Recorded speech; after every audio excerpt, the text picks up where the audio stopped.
Assalamualaikum warahmatullahi wabarakatuh. Saya Puput Vira Aditya dengan NPM 5211072. Di sini saya akan menjelaskan materi tentang konsep dasar kurikulum. A. Pengertian kurikulum. Secara etimologi, kurikulum atau kurikulum berasal dari bahasa Yunani yaitu kurir yang artinya pelari dan kurere yang berarti tempat berpacu. Itu berarti istilah kurikulum berasal dari dunia olahraga pada zaman Yunani kuno di Yunani yang mengandung pengertian suatu jarak yang harus ditempuh oleh pelari dari garis start sampai finish, kemudian digunakan oleh dunia pendidikan. Secara terminologi, istilah kurikulum digunakan dalam dunia pendidikan yaitu sejumlah pengetahuan atau kemampuan yang harus ditempuh atau diselesaikan siswa guna mencapai tingkatan tertentu secara formal dan dapat dipertanggungjawabkan. B. Pengertian telaah kurikulum.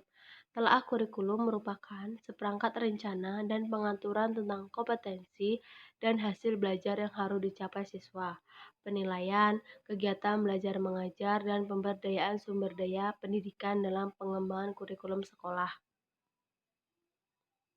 3. Prinsip kurikulum. Omar H. Malik 2001 membagi prinsip pengembangan kurikulum menjadi 8 macam, antara lain 1. Prinsip berorientasi pada tujuan. Pengembangan kurikulum diarahkan untuk mencapai tujuan tertentu yang bertitik tolak dari tujuan pendidikan nasional. 2. Prinsip relevansi atau kesesuaian. Pengembangan kurikulum yang meliputi tujuan, isi, dan sistem penyampaian harus relevan atau sesuai dengan kebutuhan dan keadaan masyarakat, tingkat perkembangan dan kebutuhan siswa, serta serasi dengan perkembangan ilmu pengetahuan dan teknologi. 3. Prinsip efisiensi dan efektivitas.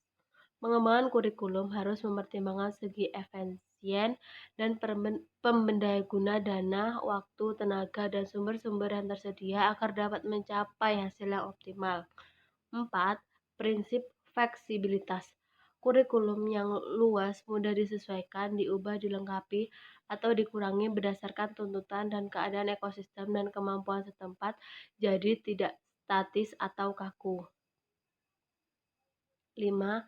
Prinsip kontinuitas. Kurikulum disusun secara berkesinambungan, artinya bagian-bagian, aspek-aspek, materi, dan bahan kajian disusun secara beruntun, tidak terlepas-lepas, melainkan satu sama lain memiliki hubungan fungsional yang bermakna, sesuai dengan jenjang pendidikan, struktur dalam satuan pendidikan, tingkat perkembangan siswa. 6. Prinsip kesinambungan. Penyusunan kurikulum memperhatikan kesinambungan secara profesional dan fungsional antara berbagai program dan subprogram, antara semua mata pelajaran, dan antara aspek perilaku yang ingin dikembangkan. 7. Prinsip keterpaduan. Kurikulum dirancang dan dilaksanakan berdasarkan prinsip keterpaduan, perencanaan terpadu, bertitik tolak dari masalah atau topik, dan konsistensi antara unsur-unsurnya. 8. Prinsip mutu. Perkembangan kurikulum berorientasi pada pendidikan mutu yang berarti bahwa pelaksanaan pengembangan yang bermutu ditentukan oleh derajat mutu guru, kegiatan belajar mengajar, peralatan atau media yang bermutu. D. Fungsi kurikulum. Fungsi kurikulum menurut Henyat Suetopo Wasti Suemanto.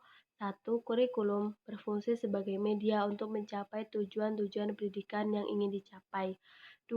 Kurikulum juga berfungsi bagi perkembangan siswa karena kurikulum berperan organisasi belajar atau learning organisator yang tersusun dengan cermat. 3. Sebagai pedoman kerja dalam menyusun dan mengorganisir pengalaman belajar siswa. 4. Sebagai pedoman yang mengadakan evaluasi terhadap tingkat perkembangan siswa dalam rangka menyerap sejumlah ilmu pengetahuan sebagai pengalaman bagi mereka. Dasar kurikulum.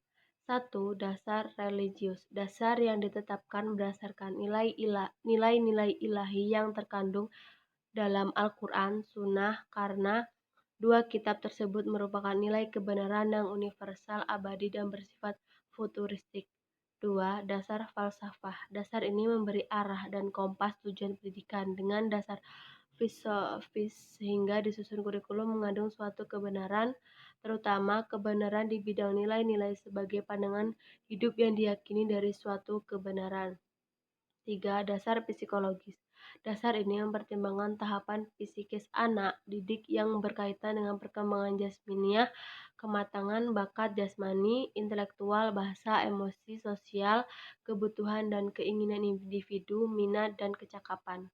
4. Dasar sosiologis. Dasar ini memberikan implikasi bahwa kurikulum pendidikan memegang peran penting terhadap penyampaian dan pengembangan kebudayaan, proses sosialisasi individu, rekonstruksi masyarakat. 5. Dasar organisatoris. Dasar ini mengenai bentuk penyajian bahan pelajaran, yakni organisasi kurikulum. Dasar ini berpijak dari ilmu jiwa asosiasi yang menganggap kurikulum adalah sejumlah bagiannya sehingga menjadikan kurikulum mata pelajaran yang terpisah-pisah. F. Tujuan kurikulum. Tujuan kurikulum sebagai alat pendidikan untuk menghasilkan siswa yang berintegrasi. Kurikulum juga membuat siswa mengerti sistem pendidikan yang diterapkan, sehingga siswa dapat memutuskan pendidikan yang ingin di jenjang selanjutnya. Tujuan kurikulum juga untuk meratakan pendidikan dalam negara, membimbing serta mendidik siswa agar menjadi pribadi yang cerdas, berpengetahuan tinggi, kreatif, inovatif, bertanggung jawab, dan siap masuk dalam kehidupan masyarakat. G. Relevansinya dengan standar nasional pendidikan. Relevansi pendidikan dapat ditinjau dari pertama, relevansi pendidikan dengan lingkungan peserta didik atau masyarakat setempat. Diharapkan sistem pendidikan yang dijalankan suatu lembaga pendidikan dapat memberikan bekal kemampuan kepada peserta didik untuk dapat bergaul dengan lingkungannya. Kedua, relevansi pendidikan kaitannya dengan tuntutan pekerjaan. Lembaga pendidikan bertugas menyiapkan lulusan yang mampu bekerja. Terima kasih, saya akhiri. Wabillahi taufiq walhidayah. Wassalamualaikum warahmatullahi wabarakatuh.